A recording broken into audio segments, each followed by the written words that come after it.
Good afternoon, everybody. We got the marching orders to start, so we'll start without further ado.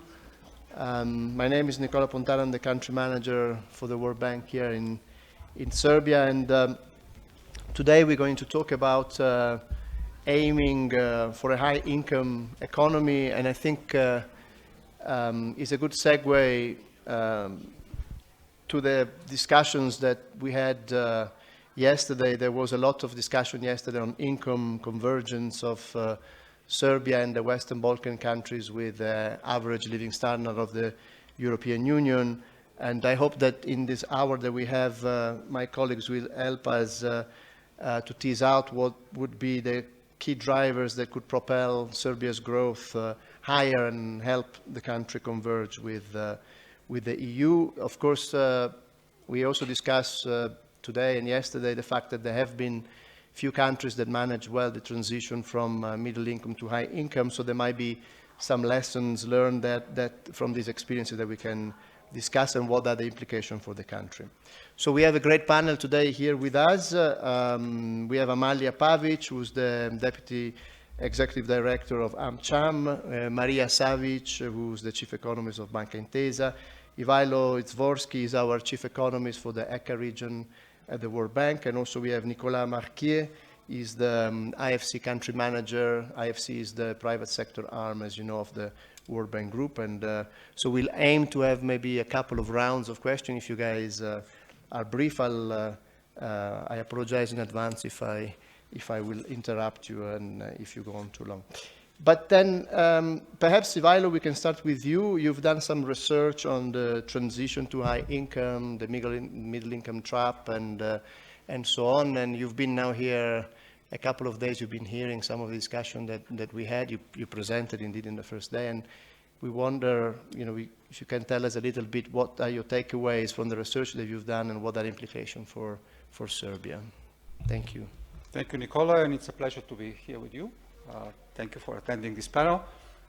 I mean, one of the most important things for countries such as Serbia, right, small open economy in the Europe and Central Asia region, they are good examples. All the countries that have joined the European Union have become high-income economies, except Bulgaria, but Bulgaria is probably going to become a high-income economy this year or next. So all of these countries have become high-income. And how have they become high-income? They've aligned their institutions, policies, legal structures with those in the European Union.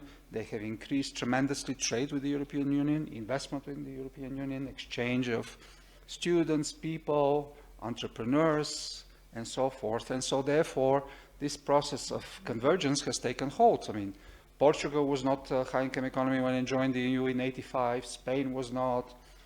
Estonia, Latvia, Lithuania, none of these countries were. And so they became high-income economies. So Estonia, which in 1993, right, had GDP per capita of about $6,000, now has GDP per capita in purchasing power parity that is comparable to that of Korea and Japan. I find that extraordinary. And it's not just Estonia, it's also the Czech Republic, right, Latvia, Lithuania.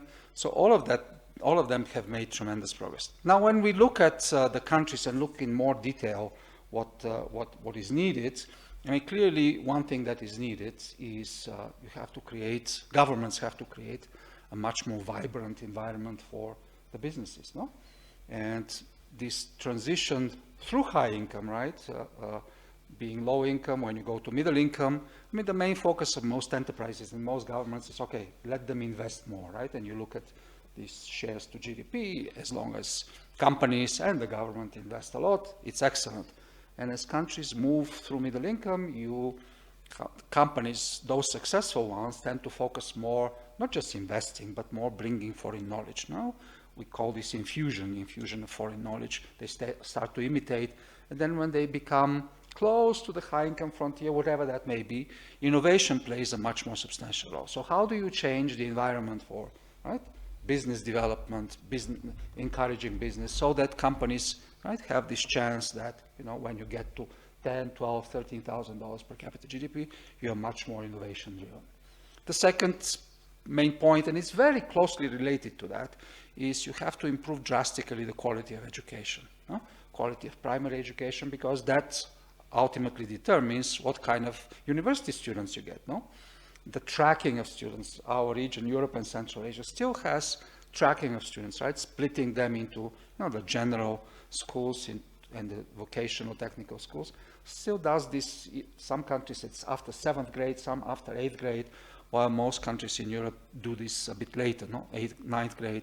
And when you go to a vocational school, you could still go to a university rather than in many other countries you cannot. So that path is closed. And then to those countries that actually, invest in PhDs in the advanced sciences, we still are too inclusive in the sense everybody could become a PhD, even though that is super expensive, no? And so one has to become much more selective at that level. All of this, of course, has to be accompanied by changes in institutions, no? Not just the institutions for the business, not just the institutions for education, but in general, the broad institutions, security of property rights, a judicial system that, enforces equal justice for everybody. This perception that, for many other countries in Europe and Central Asia, especially those for Central Asia, we say you have to move away from the rule of man to rule of law. Here in this part of the world, things have moved away from this. But I think it's important to have these institutions that truly enshrine the rule of law and for people to feel they get equal rights and opportunities and equal justice. Thanks, Ivailo. So education, innovation, institutions, and providing an overarching business environment which is conducive for private sector development. So on that, perhaps let me turn to Nicolas. Nicolas, you are the head of the IFC. The IFC deals with private sector. You were actually based in Singapore before coming to Serbia. So you were in a successful high-income economy with a vibrant private sector. So tell us a little bit what you took away from your experience in Singapore, and are there any lessons or any things that you saw that could be applied to Serbia as well? Thank you, Nicola, and thanks for inviting me to this panel. You could wonder what IFC was doing in Singapore. we're not financing companies for their operations in Singapore, but many of them there have operations in emerging markets around in Asia, and we were supporting them. But let me, spend a bit of time to describe the situation in Singapore. So in 1965, they became independent from Malaysia, and it's a small island country stuck between Malaysia and Indonesia, with 2 million people at the time. And not so well connected to these countries. The landmass of New York City, so very small, and zero natural resources, not even water that they had to, and they're still importing partly from Malaysia. They're also a multi-ethnic society, multi-religion society, speaking different languages, and GDP per capita of 500 USD. Per capita. So very poor country indeed, and that's 1965, so not so long ago.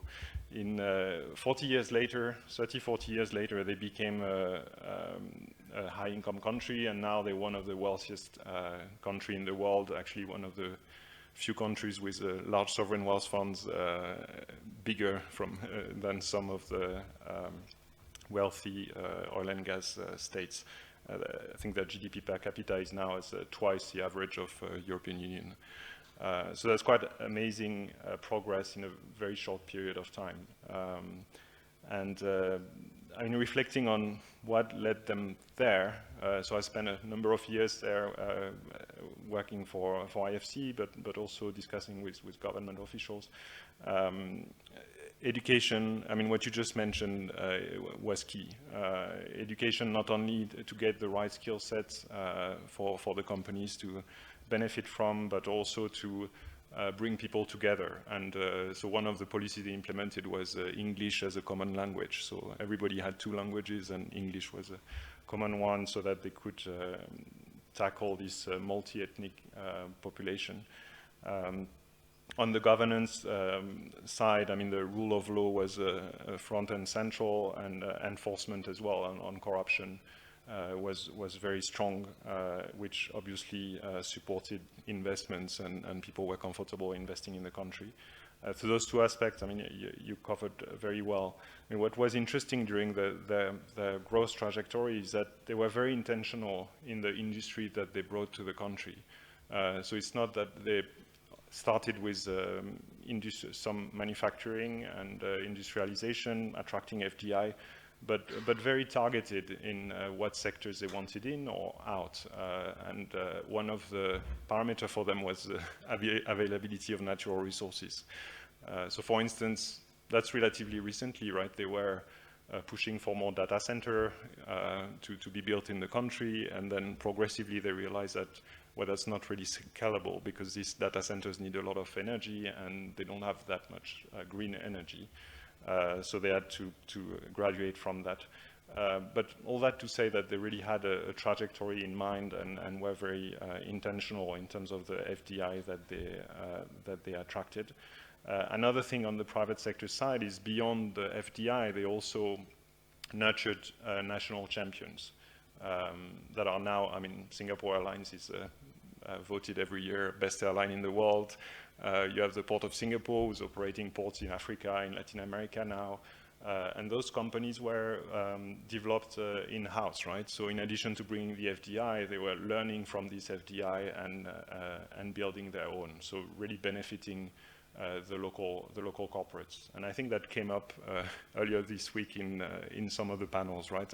How the locals are benefiting, and really Singapore managed to develop this ecosystem. Another area was leveraging a private sector for infrastructure. So they're very much a champion of infrastructure now, but as they developed, they realized that they didn't necessarily have the skill set for that, and they had a number of large PPPs implemented to bring the skills to the country. And that's something that, I mean, there is a parallel with Serbia where, I mean, some of you may know we supported the Vinča waste-to-energy plant, which is now in operation, so taking care of the waste from the city of Belgrade. And that's one example of a project where I think the private sector there is not so much about the money. I mean, okay, that could be public debt funding this, but it's very much about the skill sets and how to operate a large waste-to-energy plant, do the methane capture, the water treatment. In some countries, I mean, the capacity to do that is not there yet, and bringing private sector to operate those assets is a way to leapfrog and build the capacity. So that's experience that Singapore had, and I guess Serbia now with this aspect. Maybe I'll stop there. Yeah. Thanks, Nicola. Very interesting. I mean, again, apart from the specificity of the private sector example that you cited, again, you emphasized education, institution, is all things that are super important, but they take a long time also. So with that, Amalia, investors are normally impatient and they want to invest today, and they look at the business environment. And we know that when we speak about Serbia, a lot of the times we say, yes, Serbia has been successful in attracting foreign direct investment, and we know the data that are often cited, but perhaps less successful in encouraging domestic entrepreneurs to mobilize their investments. And that really speaks to the quality of the business environment here. So I wonder whether you can offer some thoughts about that, despite of the many progress that have been achieved in the country. Sure, thank you. Thank you for this question, and thank you for the opportunity to actually put a bit of a shorter-term perspective, as we do in the business associations, and a bit more probably concrete things that we speak with the government. Well, that's why we brought you to this panel. Great. Actually, what we do, we are association, just for anyone who does not know what the AmCham is, we are a Chamber of Commerce that has over 250 members that are not just American, but big European and big local companies. So in a way, we are representatives of the big companies in Serbia. And our main focus is policy advocacy, and of course, long-term things that the government can do to sustain growth, but also short-term things and, things that can be done within one mandate of the government, because we know that the political cycle is so important and to think about. So what I wanted to show you, actually a couple of slides from our annual business survey that we do, business confidence and business environment survey, that we do not just with our members, but also, because we represent big, but also micro and small companies, about what are the key reforms that they think would be most important for them. And as you can see here on the slide, the red bars are AmCham and micro and small are gray bars. Both agree on the, let's say, top two are institutional reforms, reducing corruption, efficient judiciary, and the rule of law. And I'll stop there a bit because Mr. Izvorsky was talking about the EU accession and how important it is once you become an EU member to use that membership wisely. We are not yet a member. We don't know when we are going to be, but we really hope that the government will take opportunity of this EU growth plan and, let's say, start the harmonization, faster-paced harmonization with the regulations. And as you know, efficient judiciary and the rule of law, actually what EU is saying is independent judiciary. We are having a bit different focus that industry needs now, and this is the efficient judiciary, is something that our members are actually saying for the last 6 years are the #1 reform. Because if you look at the percentages, 59% of them actually say that this is really important. And one would say, okay, this is a huge institutional, change, and it's a difficult thing. We are here to help the government, and we have discussed with the government many times. And in 2019, there was actually readiness to implement e-court system that would provide a quantum leap in efficiency. Some say even 20% in overall impact. This is something that EU is doing for most of their members. We really hope that this government, because it's announced that it's going to have full mandate of 4 years, is going to go through with that. We also know that EU is supporting financially this. So, we are thinking always about, not just what we would want, but what is doable in the short run and in the medium run. And definitely efficient judiciary in terms of e-court, some things could move. When you say rule of law to the government, they're not particularly happy because it's a blanket statement. And when you say, no one likes to hear blanket statements. So when we talk to them, we try to give them examples. One example that is currently on my mind, because we're working intensively with the, for example, Agency for Medicines and Medical Devices, is that if you want to import the medicine, the timing on the paper, in the law, that you have for all the permission to access is, let's say, max 150 days. In practice, there are cases that are 5 years old. And this is something that we are talking to the government, how this can be improved. You can do optimization of the procedures. We are all accessing to the EU, so EU procedures, when you have some approvals at the EU level, that would be some recognition, would be nice. And we are working with the agency. However, government also needs to recognize that if the regulation is there, you need to provide the capacity. If they need more people, if you don't want to change the law, then give them more people so that rule of law can be there. Because how can we talk about the rule of law if it's not just breach of, 1.2 times, but, 10 times or more?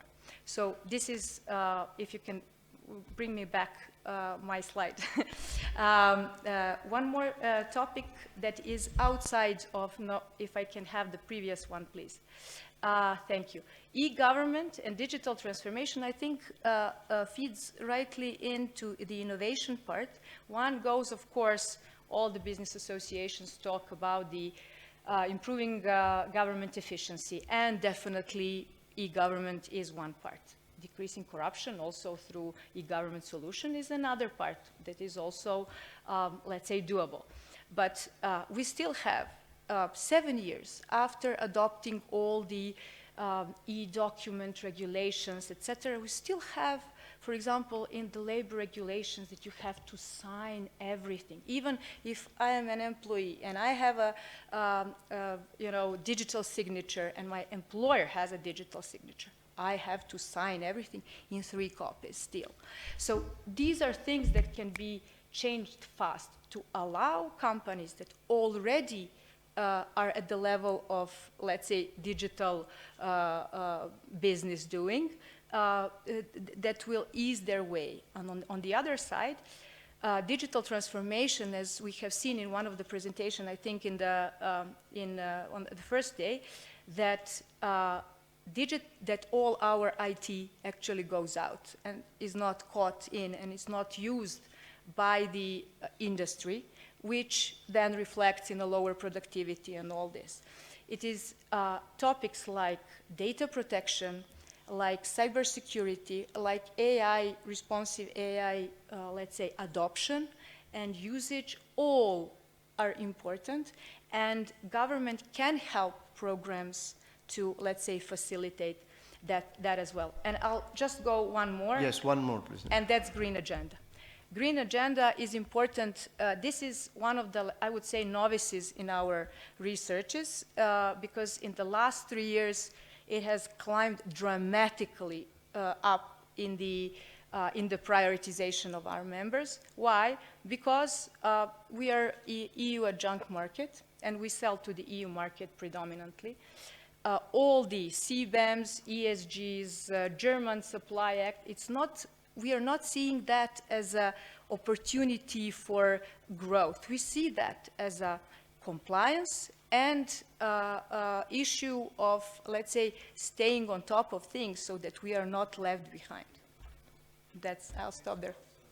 Thanks a lot. That's fascinating to see what the private sector is putting forward as the main constraints. And let me come to you, Maria. Part of the growth equation as well is also the way in which the financial sector operates. And so what can you tell us about the financial sector in Serbia? There is a capital market development strategy that the government has developed. We are supporting it with the project at the World Bank. We know that the instruments are fairly limited sometimes. It's banks credit. I mean, can this capital market be deepened? And what are you seeing as the main successes have been realized, but also the gaps that remain to be addressed? Good afternoon to everyone, and thank you for inviting me to your panel.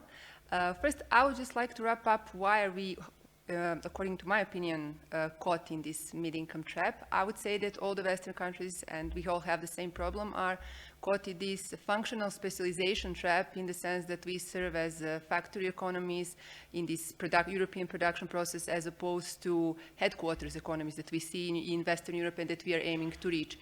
Basically, you heard all these days that growth that is based on the FDIs, on big projects, is not sustainable in long term. And yes, you can reach this mid-income level through privatization, through a global integration, liberalization, as we did, but to go a bit higher, you would need a strong policy effort to stipulate private investments, and that's where banking sector is. Talking about SMEs and micro companies, basically we say it as mantra every time in Koponik Business Forum. They are engine of our growth. They represent 99% of total number of companies. They employ 65% of the labor force, 40% of the export share, and they're very, very important. And what do we do with them? Basically, we as banks, if you look at the total corporate loans, 65% of those loans are absorbed by those companies. If you look at, for example, different types of loans, investment loans, again, more than 60% of those loans are absorbed by them.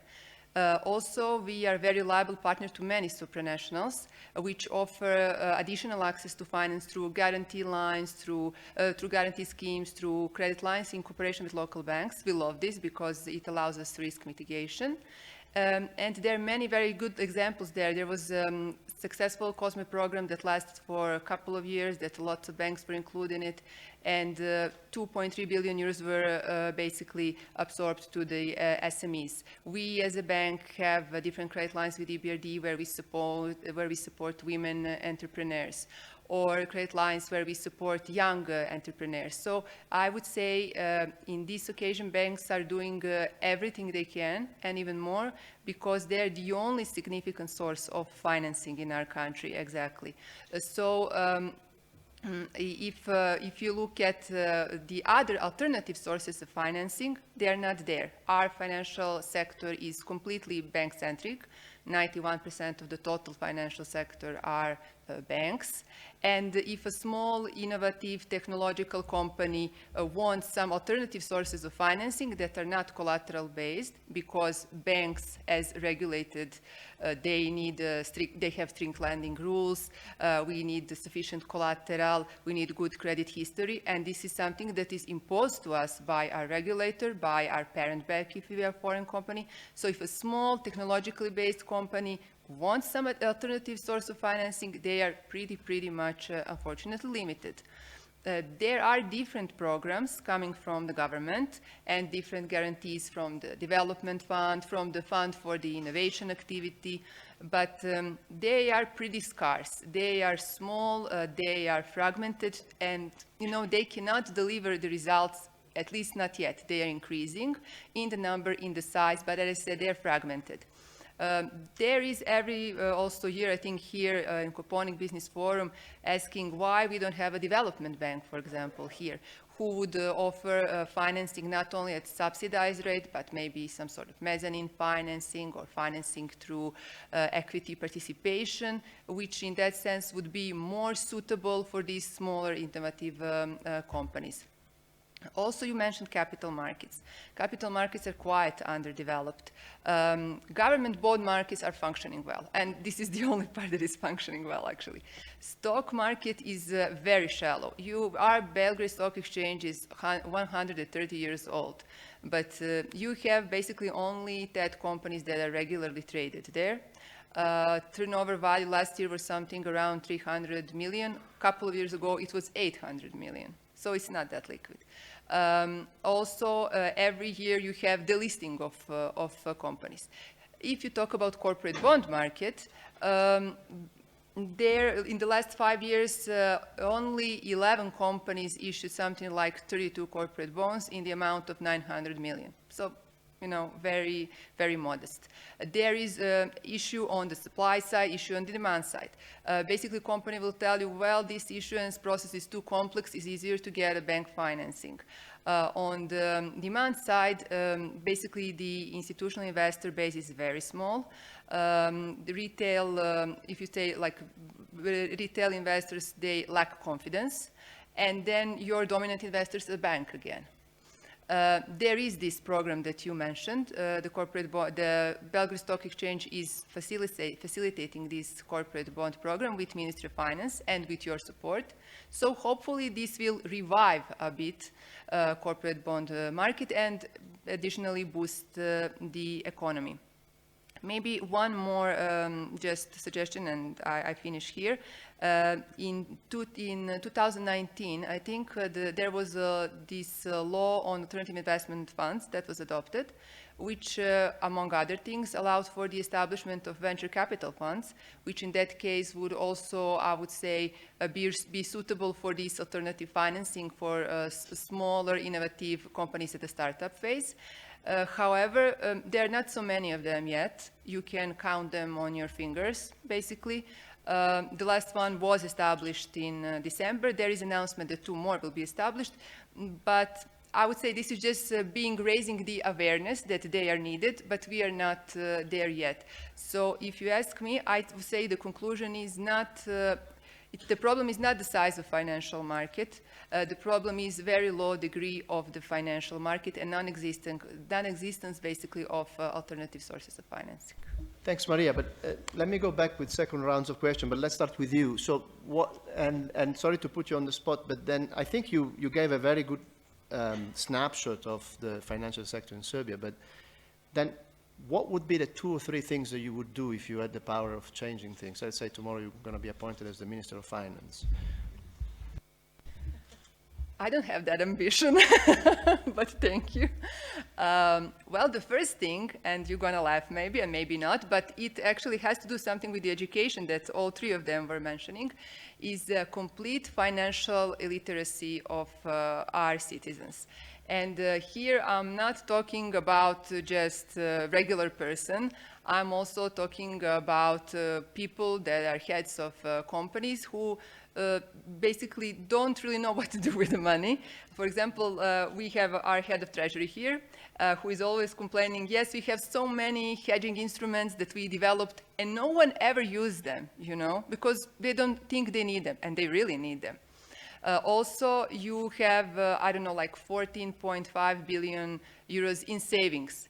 And you can ask, why is this money not employed in the economy, right? Well, you don't have that many options to employ it. Another thing, people don't know what to do with them. They basically either put it in a bank, and they usually do it like a vista. They don't even earn anything on this. Or they go and buy a flat. Because, you know, this is financial illiteracy. So I would say the first thing is this: we have to educate people. But I think these new generations are maybe more interested. I think they read more, they understand more. So hopefully, as time goes by, with new generations coming, this would be something that would be on top of the agenda. The other thing is, yes, there are many regulations. You said it yourself. There is this strategy for the development of capital markets. There is action plan for the development of capital markets. But, you know, it's just sitting there. It's from 2002 to 2005, and nothing really happened with it. So I think if we write this regulation and if we write this strategy, we should implement it as well. Thank you. Stan, that was very useful. Amalia, let me come back to you, and something that perhaps didn't come out in the slide that you put on, but I know that has been brought up by the business associations throughout Serbia periodically, is, and it goes back a little bit to what Maria was saying in terms of regulation, is regulation governing the Forex issue. So any thoughts on that? Yes, yeah, well, this is a long story and so far a sad one. But we hope that with the new government, and since we had some announcement that it might change, well, our Forex regulation actually dates back from the previous century. And in a way, the whole supervisory mechanism has not been changed dramatically, even though there were changes, but no dramatical changes since then.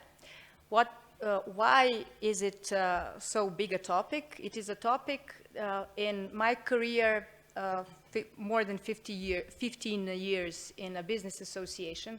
This was the only regulation that got the initiative, that got the signature of actually 19 business associations, from Serbian Chamber of Commerce to the IT associations, you know, small, big, whoever. Why? Because if we're talking about the small, the way it is written for statistical purposes, you need, if you receive any kind of Forex transaction, so in foreign currency, you cannot access your money before presenting the documents. Banks are burdened with a lot of documentary control, meaning that they need to go through the things, and just things that are in EU and in other countries that also have these kinds of statistics that are done as a notification. This is something that is preventing small people, small entrepreneurs, and even natural persons for accessing their money. In addition, when the different let's say, fintechs, and as we heard, we are a bankocentric system, and small companies have now, banks are doing something in terms of expanding their portfolio for SMEs. But in general, alternative types of funding, such as crowdfunding platforms and such, and different fintech opportunities are those that can be their source of finance. If they're foreign, and if the transaction crosses the border, it's foreign transaction, and it is for crowdfunding platform, it's classified as a capital transaction, meaning that for platform that needs to be automatic, you would have actually at least 2 and maybe 4 or 6 individual credit transactions. And for every credit transaction, you need to go to the national bank to get the approval. Even though these are, let's say, amounts are very small in some cases. For medium companies or for domestic companies, Serbian companies who are trying to expand to the region, and yes, we do recognize that expansion of Serbian companies to the region is definitely a growth factor. When they were trying to issue guarantees to their subsidiaries to get a bank loan in another country in the region, this is, burdened with all these kinds of pre-approval processing, and it is seen as an outflow of capital. Although the center of the business activity would be in Serbia. So these are all things that, small and medium thing. For the big multinational companies, for the attractiveness of Serbia as a regional hub, things like cash pooling, let's say, are important.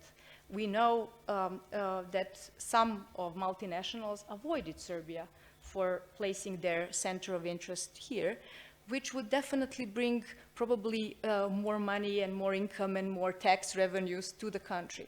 So this is why this is such a big issue. If you ask IT companies and our growing IT sector, they will tell you that Forex is a Berlin Wall law that needs to be put down, because for any innovative transaction that or construction of their business that they want to have, this is completely unattainable.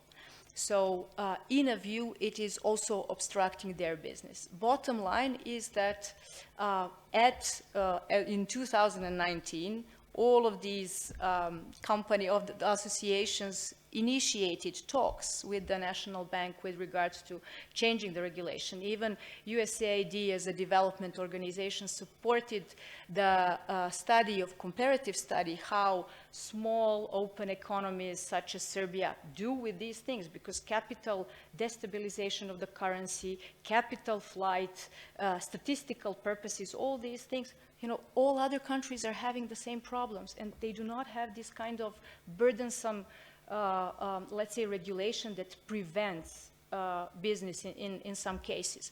So we're really hopeful that, although I remember that in 2019, the president said that in Serbia, 2025, Forex law will be one of the things that will be done. So we have 1 more year. And Thanks. Thanks, Amalia. Hope springs eternal, I guess. Yes, and we have heard also Minister of Finance this year talking about that.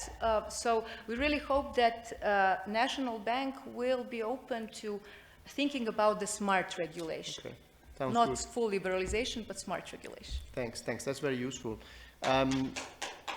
And you got an applause from our audience. Few, but I would say very passionate. So that's the best audience that we could have hoped for. Nicola, tell us a little bit about the IFC. I saw you were nodding when both Maria and Amalia were talking. So tell us a little bit what you do and how you plan to expand your business. Sure. Thanks, Nicola. No, I was nodding because that's indeed a challenge for private sector clients, right? For getting financing, we're also pushing for regional integration. And so if the flow of capital is not there, that's really tough to do, right? We're trying to support regional champions, companies that are maybe starting in Serbia, but looking to do business elsewhere. So these limitations prevent that from happening or making them complex. And one of the challenge, I mean, you mentioned as well, is that the larger companies, I mean, they have access to the government and things can be facilitated for them, but the mid-size and smaller companies, it's a lot harder. So as IFC, I mean, we also, in other markets, we're supporting microfinance institutions, fintech, which are playing a very important role in financing the sort of bottom of the pyramid, right, and giving them access to finance. So maybe I can go back to IFC. So as you mentioned at the very beginning, for those who don't know, IFC is a private sector arm of the World Bank. We only work with private sector, and we do development. I mean, we have the same objectives as the World Bank, but that's our development comes through the private sector, really.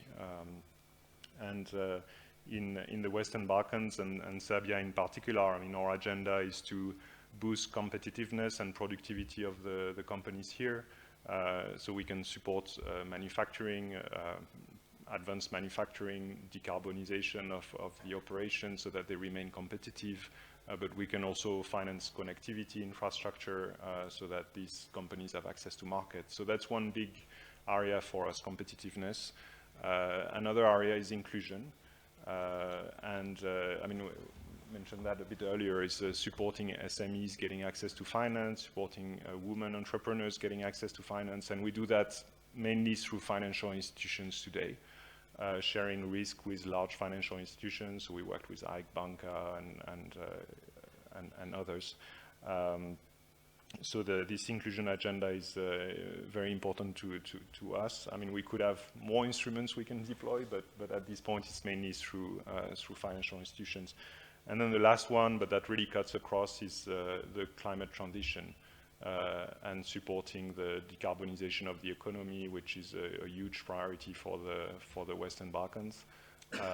And this agenda is, I mean, it's not only financing renewable, it's becoming more energy efficient in operations. It's also keeping access to markets, right? I mean, we have the European Union next door that is increasingly looking at those aspects. I mean, it's not about being cheap, but it's about how products are developed, and so supporting the green transition is very important for us. In terms of our projects, I mean, just to give a sense, we do about 200 million USD per year in terms of financing. I mean, we'd like to grow that pie, but at this point it's 200 million just in Serbia, but we have operations across the region. I mentioned Vinča waste-to-energy plants. I mean, just to give you examples, so we also finance Belgrade Airport together with EBRD. We recently financed a biomass plant for Drenic, which is a paper company, tissue paper company, local company actually, who are looking to decarbonize their operations, be greener in their production, and we finance this investment. So we can come in at various levels, and we have a lot of capital to deploy, and not enough bankable projects. So we also have a strong advisory team that's supporting our private clients, and can actually work with the government as well to structure public-private partnerships. So Vinča is an example. There is a lot of potential in Serbia for public-private partnerships, particularly, I mean, I mentioned earlier, it's not a problem of funding. I mean, the government has been very successful sourcing funding through the bonds issuances, among other things. But it's a question of capacity and implementation, right? So in a way, roads, rail is a bit easier than a waste-to-energy plant or a wastewater treatment at the scale of Belgrade. And those are areas where the private sector could be leveraged, and that's something we support, working very closely with EBRD on many of these projects as well. Yeah. Thanks, Nicola. Ivailo, let's retreat from the short term here and now back to the long term, more abstract questions. But one that fascinates me, and I know we haven't rehearsed this one, it is these issues, institutions. So we know that there is a high correlation between income levels and the quality of governance, and does the causality run there, and what do you see? We often compare the governance levels of new member states to those of countries that are not yet in the EU, like those of the Western Balkans, and where were the inflection points for the new member states? How they managed to improve their institutions as they did, and would this enlargement process that now is receiving a further impetus in the last couple of years represent, you know, a very important occasion for the Western Balkans to follow suit and catch up with. And this, you know, we did some simulation at the World Bank, as you know, and we see that if the Western Balkans will catch up with the institutional strength of some of the new member states, you know, you would see additional points of growth being added there. So what are your reflections on these topics? Okay, thank you, Nicola. I mean, I think these things go pretty much hand in hand, right? Nothing precedes the other, because a lot of these institutional changes, say on the business environment, making enterprises more, you know, more viable, more innovative. This you need to see how things are developing. You cannot set them in advance. I mean, it's a little bit like with AI. Should governments decide on regulation right now before we know what AI is going to be doing, or is the regulation going to come as we see what the capabilities of that were? It was the same story as, you know, internet search. You know, there were these discussions on both sides of the Atlantic, in the US and Europe. Should we regulate internet search before we see its potential, rather than let's give technology the chance to develop and then we see what we need to regulate? And so I think a lot of the quality of institutions on the business side, I mean, and this is a huge part of it, has to do with, you know, how does the economy develop? What, I mean, so our panelists were talking about the dominance of bank financing, no? I mean, you know, in Europe in general, venture capital financing is rather modest. As I was looking just now, Denmark, a country with a $400 billion economy, has venture financing, which is 3 times IFC's overall volume of 200, right? So it comes to 0.2% of GDP. In the US, it's about 7 times large, no? And so what would it be in Serbia? At what point of Serbia's development would venture funds, maybe domestic investors, maybe some foreign investors, would come and find it appropriately to do that? And when would the regulations for that come? If there are no venture funds, should you be developing institutions for that? And so I think a lot of these things. Now, at the same time, while for the business side, you know, I think these regulations and business development go hand in hand. For rule of law in general, property rights, proper judicial system, fighting corruption, ability of citizens to, you know, signal whether the ombudsman or the judicial system that there are irregularities. I think it's never too early to start, no? I mean, the countries have to start immediately, no? Because regardless of whether it's Serbia or Armenia, and whether it's joining the EU or not, this matters tremendously for development. And so, I mean, we heard from Nicolas that, you know, in Singapore, this was such a huge part of the development story, and obviously Singapore is nowhere near the European Union. And so I think on a lot of these reforms, I think the time to act is now. And I think the approximation of the legislation to the EU, the process of EU accession, obviously that would provide a huge impetus to these processes. And I think when you talk about the other countries, I mean, you know, in Europe and Central Asia, we have different examples. We have the countries of the Baltics, where there was a singular aim to get away from the influence of the former Soviet Union. That was the major impetus for everything they did. I often cite Estonia. That was the major impetus, and the EU obviously produced much more on that. But for the other countries, the realization that once you enter the EU, that would open the door to much more substantial structural funds that would help develop your infrastructure, right, your energy systems and so forth. I think it clearly creates huge opportunities for for changes to your institutions. Thanks, Ivailo, and thanks to all of you. You've been extremely disciplined, I have to say. I mean, we have 20 minutes left, and I wonder whether our passionate audience has some questions. So this will be the moment. Yes, there is a gentleman there. I think microphone is coming. Perhaps introduce yourself and then let us know what's on your mind and who are you directing your question to.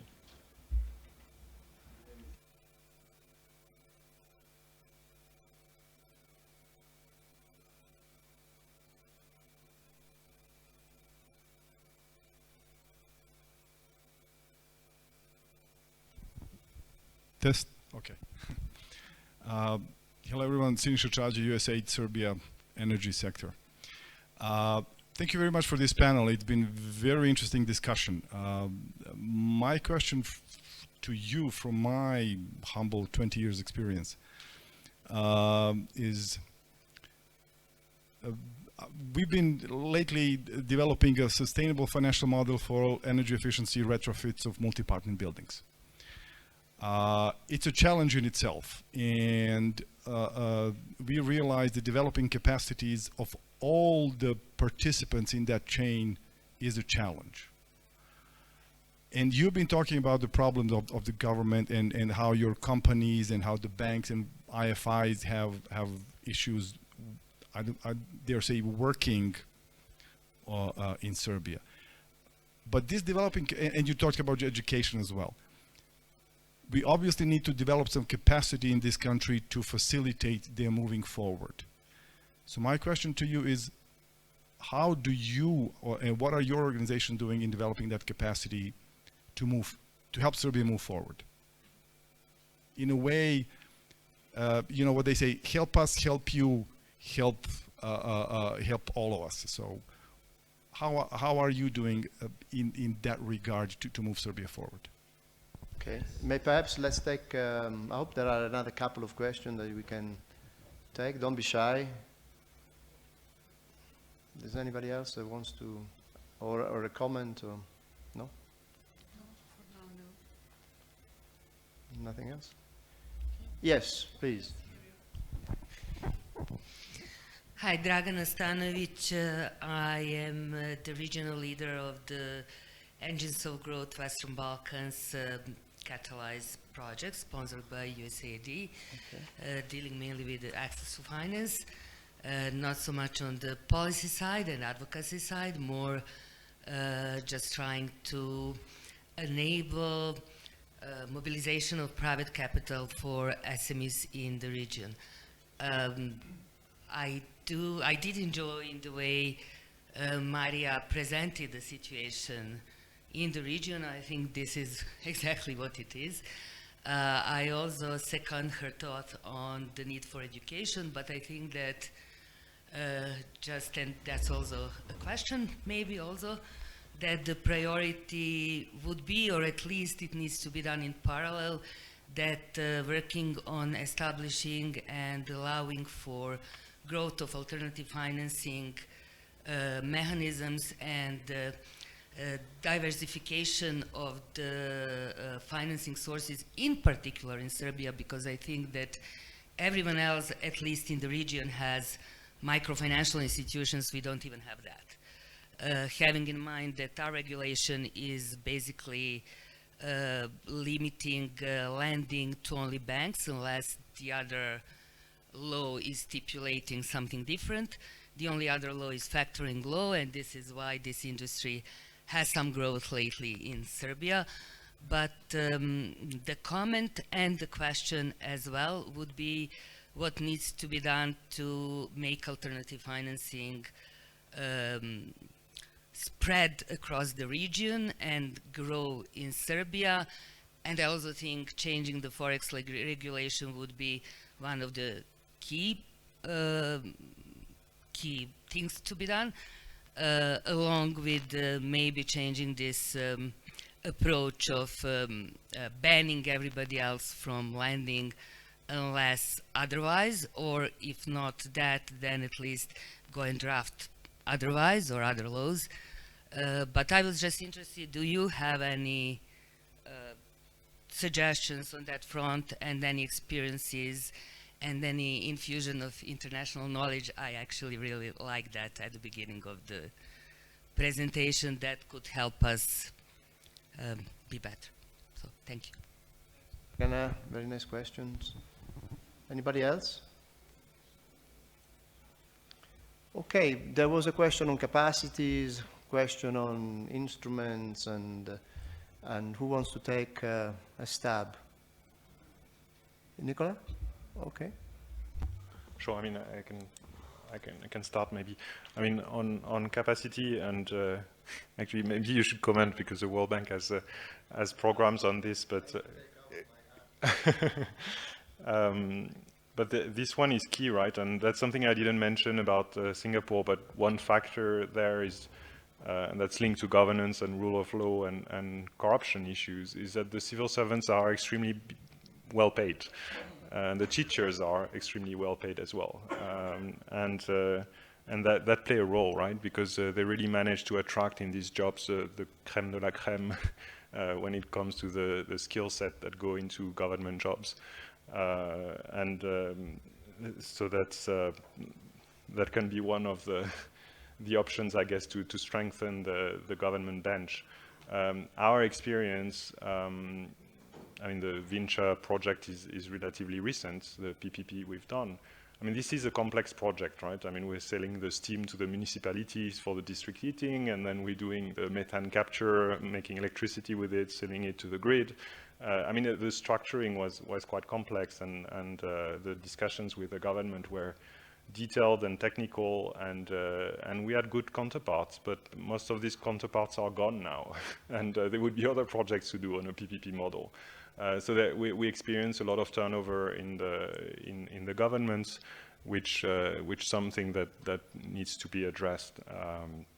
So pay is not the only issue, but that can help. In terms of what we do at IFC, I mean, we have a number of advisory programs. They're mainly targeted at our clients to make sure that they have the right standards in place to take our financing. But we also work with the Association of Serbian Bank, for instance, on ESG standards to promote ESG standards across the local banks. And we have other programs, I mean, with across the region actually on ESG, which are very important. On the alternative financing, I mean, that's a challenge we're facing. I think we covered in some of our answers already. I think, I mean, one factor we didn't mention is the euro issuances of bonds as well. I mean, the fact that it's only dinar bonds that are allowed at the moment is an issue. You could bring a lot more investors, but you also have local companies who have clients in Europe and would like to finance themselves in euros. So, I mean, there are a lot of limitations today that are preventing the growth of the capital markets, and hopefully with the review of the law, we can tackle some of those. Yeah. Thanks, Nicola. I don't know whether Maria or Amalia, Ivailo, have any thoughts about the comments that have been made, or? Well, I can just, for this law on FX operations, say that I would presume that as we continue with the EU accession, and then there is this chapter 4 that talks about free flow of capital, I think in that sense we will have to liberalize it at some point pretty soon. On the issue, if I can take off my moderator hat now and put my World Bank country manager hat on, you know, I think that in Serbia you have a lot of good capacities actually, and there is a lot of smart people, a lot of innovative entrepreneurs, and in some of the sectors like ICT, but others you have innovation. I think the government also has been focusing quite a bit on stimulating innovation, and they're talking a lot about AI, and so I think that it's not, and of course, you know, one can do better, and starting from preschool to primary education all the way through to tertiary. But I think what we've been discussing today is more of an issue of enabling environment. And you asked the gentleman from USAID, what are our institutions doing? Well, Nicola already told you a little bit what the IFC is doing. At the World Bank, here our country partnership framework, which is our strategy for the country that we put in place in where we operate, it's all about strengthening institutions. So that's our mandate here, because when we go to the board of the World Bank and we operating in context like an upper middle income country like Serbia, then inevitably the question is, why are you there? What is the bank doing? So while other people might finance, I don't know, high-speed rail between A and B, the bank is involved in the railway sector, but we look more at helping the government manage the sector in a modern way, thinking about issues of safety, issues of maintaining the assets. It's not only good to put a high-speed train that goes between Belgrade and Novi Sad, but you also need to ensure that those assets are maintained and you have the appropriate resources and capacity to do so.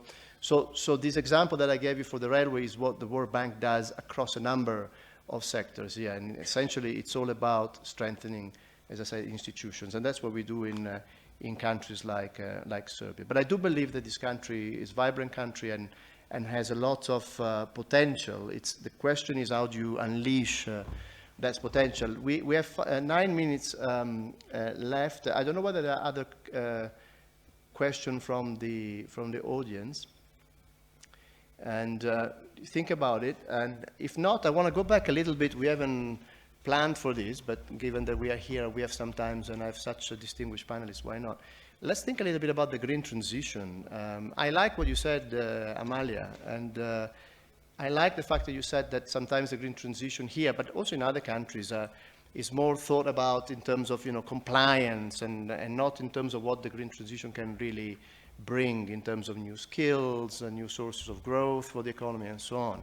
At the same time, I can also understand sometimes countries in a position like Serbia, which is high energy intensity. Some of our European countries have done or are doing the green transition where they already transitioned to high income economy with good institution. So it's also, I'm sympathetic sometimes also with governments like Serbia when they say, look, we need to transition in many dimensions of our economy. And one of these is also the green transition. So everything comes on top of the rest. So it's not easy for policymakers, I think. But I wonder, I don't know, Ivailo, also in your experience, what are the opportunities for these countries? Because we tend to think, CBAM will be introduced, so therefore the exporters of Serbia will be penalized. But how can we help the authorities also see this green transition as a huge opportunity for them? It's not an easy question. So, for example, the cost of solar panels is now 3% of what it was in 1985. And so the marginal cost, right, of electricity from solar panels from wind is much lower than it is from thermal power stations if you internalize the cost of pollution from the thermal power stations. No? And so therefore one would say, okay, if you were to build from scratch, it makes much more sense to build solar and wind than to build thermal power stations. Now, of course, if a thermal power station has another 20 years of useful life, dedicating $2 billion to build a solar park obviously reduces the amount of available capital in the system. But then perhaps you realize that if you go with the green transition, the greatest opportunity is like every technological revolution, right? The shift from horse-drawn carriages to cars, the introduction of ATMs in banks, right? All of these things reduced the jobs that were less well paid, created jobs not necessarily in the same fields that are better paid. And so the same with the green transition, right? It would bring new technology. It would allow the companies that adopt it to be much more productive, would require society to be more productive. There would be less pollution, would have huge health benefits. And so I think if we look through that lens, an opportunity to retool, the technological park, if you will, of the companies in the country, reduce the costs of pollution and therefore government expenditures on healthcare, I think that offers a huge, huge opportunity. Now, that's why we recently wrote a note that's on the web where we think, yes, huge investments on the public side, even more on the private side are necessary, but they have to be accompanied, no, by regulatory reform, right? Improvements in the macro framework so that, I mean, some of these things on attracting investment to do this, are they stimulus, no, for adoption of green technologies may be needed. And so I think all this comes together, but I don't think this is any different than, let's say, the adoption of computers, 50 years ago when, there were trained typists that, people were wondering, well, why should we do this? This is not offering any advantage. Thanks, Ivaldo. That's fascinating. Amalia. I would like to say, I already said that the green agenda has gained in importance, and we are definitely always, let's say, turn to the government in terms of what policies they can do, etc. But this is also thing that is green agenda if it should be properly done. As it was said, regulatory framework needs to be there and needs to provide incentive, but it also needs a lot of knowledge. Because what we currently, for example, we have gaps in the regulations. We have, the regulations themselves do not give enough incentive to, from your own money as a business, invest in green, whether energy or in a circular economy or whatever, because, costing on the side of, different charges, for example, is not based on the pollution. So even companies that do have that as a KPI, they need to have also a business case for their managers to say, if I do this and this and you invest this and this, you would definitely, in the 4 or 5 years period, we will be better off, and this is, we are going to be greener and meet our KPI. On the other side, when we talk about the green transition, ESG, and all this, let's say, standardization of the criteria, it requires a lot of knowledge also in the private sector and development of industries that did not exist before. So this is also something that maybe, developmental institutions can think about, because this is what we see from the business sector. Now we are starting a big ESG project that is going to analyze what are the gaps and where knowledge needs to be provided and what other solutions, market-based solutions, can be employed. So it's a whole package. Thanks a lot, Amalia. Any thoughts? We're almost out of time. Nicola or Maria, you want to add? Sure. Very quickly on energy, and I know that's not the panel on energy, but and I mean to go away from the challenges, but that's a huge competitive advantage that the region has. I mean, it has a lot of sun, wind, and countries with hydro as well. I mean, Serbia, Albania, and unfortunately, I mean, the ramp up of renewable energy plants is not as fast as we would like to see, right? And the challenge with that is, I mean, maybe it will be built, but it needs to be built now, because what we see in the rest of Western Europe is Germany building solar panels and other countries where they don't have the same sunshine as this region has. So it's very inefficient. I mean, we have developments in Western Europe that are expensive, but that are being done now, and this green energy will be available now there. And here we're taking a lot of time to ramp up capacity, which will be cheaper because we have more resources, right? So that's one huge opportunity for the region, is to accelerate the ramp up of renewable energy. Thanks, Nicola. I think we came to an end on time of this panel. Transition to high income, as we can see, is often a combination of longer-term policies whose benefits might not be immediately evident now, and some here and now short-term action that you can implement to enable the private sector to thrive. And thank you so much to the panelists. I learned a lot. I hope you also did, and had a wonderful day in Kopa Onneken. Thanks again.